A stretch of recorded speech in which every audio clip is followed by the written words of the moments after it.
agulumizibwe nga atendezibwe nga manga gonna gamu ekitiibwa agamusinze nga gayita mu buwangwa bwako nga bwe yakigereka kibeere nga weewaawo era nga weewaawo. Erinnya Kabona Mpalanyi Kindimukubo bwakedde nze Ssentongo nze Kkubo nze Serukera nze Kiwanuka mwanattu gwe wenna anegesa amaaso era ngoberera ku mitimbagano kwonna kwempitira okuli ogwa YouTube nga Jajja Mpalanyi Kindimukubo bwakedde n'ogwa TikTok Kabona Mpalanyi Kindimukubo okola kyamaanyi nnyo.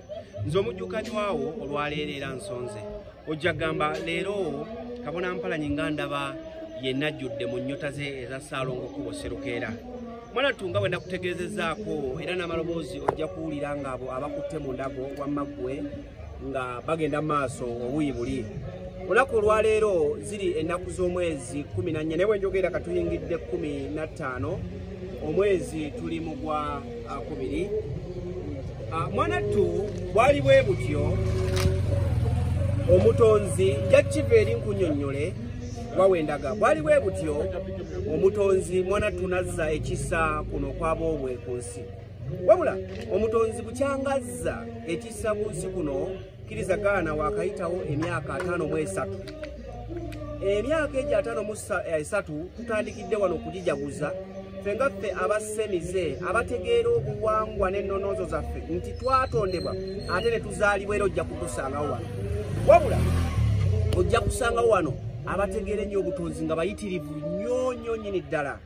Wabula n'abategeera era obuwangwa nga tubutegeera mu buzaale era nabo we bali bangi. Kati ate ffe abategeera both nti byombiriri obutonzi n'obuzaale ate era nga naffe weetuli. Lwaki? Kubanga era omuntu bw'amala okutuuka mu lubuto lwa nnyina mwanattu n'azaalibwa. Yensonga lwaki ojja kutaba olunaku olwaleero. Nkugambye olwaleero we giweze emyaka 53 kacyanga omutonzi azza ekisa. Ngenda kunnyonnyola kijja kitya ekisa ekyo okubanga omutonzi akizizza. Ye lwaki bwe tuba tugoberera emyaka giri egy'abajjungute tulinamu BC and tulinamu BC before Jesus Christ ne after Jesus Christ, after the death of Jesus Christ. So emyaka giri egy'abajjungute balaga Yesu Kristo nga tannabaawo ne Yesu Kristo ng'amaze okubaawo. Kati ng'amaze okubaawo bo babala emyaka 1224 kyokka ffe awo nawona bajajja naye nga ffe bajajjattu babaawo ne babaawo kyokka mu kubaawo baasinzanga ojja kulabanga gino emyaka bo bali gye basinza gye bayita BC before common era nti ensobi zino zonna ze bajja batukakaatikamu nga tezinnabaawo mwanattu byatambulanga bulungi naye oluvannyuma ensobi zo zatandika ngo we zajja nga zitandikiriza okubaawo mwanattu ne tutandika okuseeseetuka nti abo abajjajja batulondoola bali abaaliwo emabega mwanattu n'abamu mwanattu baaweebwa amannya era ojja kusanga omuzzi mu nsi omwoyo ogwo nga gugamba nti nze Mpalanyi William olabe nga agattako erinnya eritali lya buwangire bwe ery'ekizungu kubanga emyaka kati giringa mu 10 abazungu kacyanga baleeta kuno eddiini yaabwe. Naye mwanattu nze nkugambye olwaleero omutonzi okuzza ekisa olw'okuba nti twamutegeera ne tumutegeera mu buwangwa bwaffe mwanattu giweza emyaka 53. Kino nno kyatandikira kyatandikira Kyaggwe gye kyaggweera essaza eryo kkulu nnyo mu ggwanga Buganda. Newankubadde tuba tusomye nga tugenze mu byafaayo bya Buganda ojja kulaba nga sinali essaza erimu eryasooka mu masaza ga Buganda. Nze ndi musajja nsomesa secondary schools wamu n'okugendako oba mu masettendekero okusomesaayo olulimi Oluganda. Naye bwe tuba tusomesa abaana bali okusinziira ku bitabo oba ku nkuluze zaffe zetujja tuteekateeka ojja kulaba nga tukugamba nti nno mwanattu mu biseera ebyo waliwo amasaza 2 kyokka nga twatandika ne Kyaddondo ko ne Busiro. Era onooba wetegereza amasaza agabiri ojja kulaba nga mulimu embiri z'Abassekabaka mpitirivu. Naye olw'okuba Obuganda bwali bugazi mwanattu n'ensi eno yonna omuzungu omu bwe yali akola okunoonyereza ng'agenze mu ggwanga erimanyikiddwa nga erya Egypt ewaali ekkaddiyizo abamu mwe gye muyita library oba museum waliyo ebitabo biyitirivu ebyali byogera ku nsinza y'omwana w'omuddugavu wabula baagiteetera omuliro kubanga baali baagala okubuza obujulizi obwaliwo. Bagamba nti omugga oguliko emiwaato 3 mu luzungu tetuyita 3 tributaries mukugoberere gye guva ebyo ejja okubeera olusuku ffe lwe twogerako lwe bayita Eden.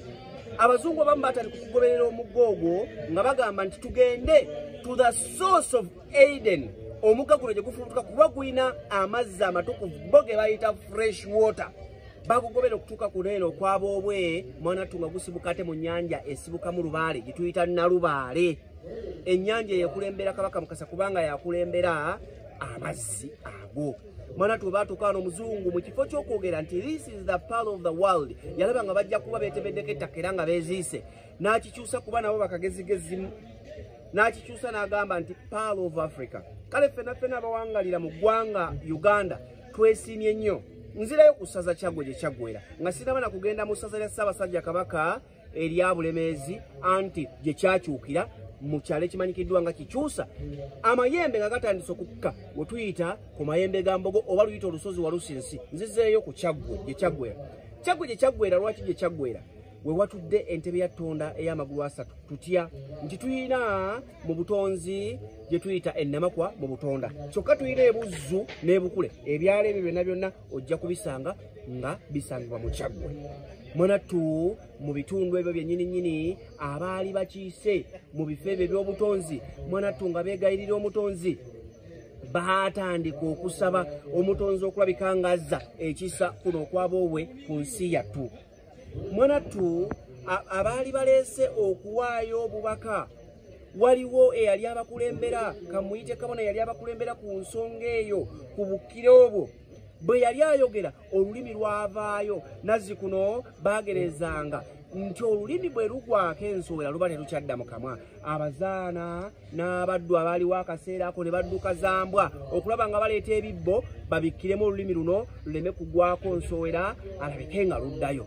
Mwanattu bwe baabikkako ekibbuluzi mwavaamu eddoboozi erigamba nti okuva ne leero nkomezzaawo ekisa ku nsi, era n'ayatuliranga mu bubaka nti munaabakanga obubaka era munaafunanga ebyo. Okuva olwo ne tutandika okugoberera obubaka n'oga nti nafunye obubaka nga bunsindikewo omuyego ayegula abo abakyamu abatugoberera ebuyego.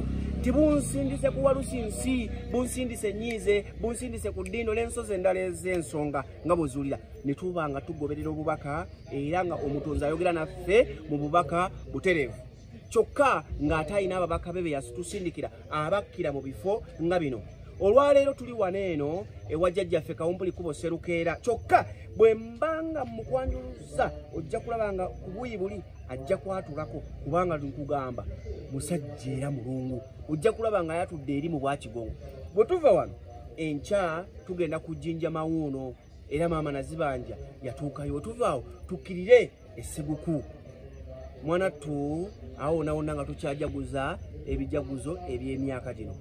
Kyokka Mwanattu nga nkuddiddeko emabega.